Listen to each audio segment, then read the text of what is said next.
ലോക്സഭാ തിരഞ്ഞെടുപ്പിന് ശേഷം പ്രധാനമന്ത്രി നരേന്ദ്രമോദിയോടും ബിജെപിയോടും ജനങ്ങൾക്കുള്ള ഭയം ഇല്ലാതായതായി ലോക്സഭാ പ്രതിപക്ഷ നേതാവ് രാഹുൽ ഗാന്ധി.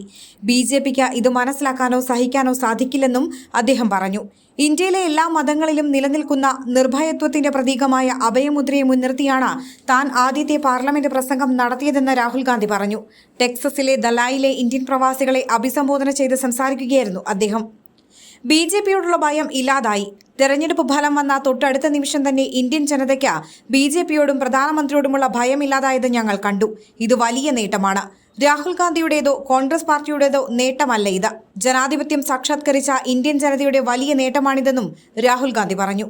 RSSന്റെ ആശയത്തിൽ ഇന്ത്യ എന്നത് ഒറ്റ ആശയമാണെന്നും എന്നാൽ കോൺഗ്രസിന്റെ കാഴ്ചപ്പാടിൽ ഇന്ത്യ ആശയങ്ങളുടെ ബഹുസ്വരമാണെന്നും അദ്ദേഹം പറഞ്ഞു. ചരിത്രം, പാരമ്പര്യം, മതം, ഭാഷ, ജാതി എന്നിവയ്ക്ക് അതീതമായി എല്ലാവർക്കും അവസരങ്ങൾ നൽകണമെന്നും സ്വപ്നം കാണാൻ അനുവദിക്കണമെന്നും ഞങ്ങൾ വിശ്വസിക്കുന്നു, രാഹുൽ ഗാന്ധി പറഞ്ഞു. താൻ പറയുന്ന ഓരോ വാക്കുകളും ഭരണഘടനയിൽ ഊന്നിയുള്ളതാണെന്നും അദ്ദേഹം പറഞ്ഞു. തിരഞ്ഞെടുപ്പ് സമയത്ത് ഭരണഘടനയ്ക്ക് ഊന്നൽ നൽകിയെന്നും ഈ ആശയം ജനങ്ങൾക്ക് മനസ്സിലായെന്നും രാഹുൽ ഗാന്ധി കൂട്ടിച്ചേർത്തു.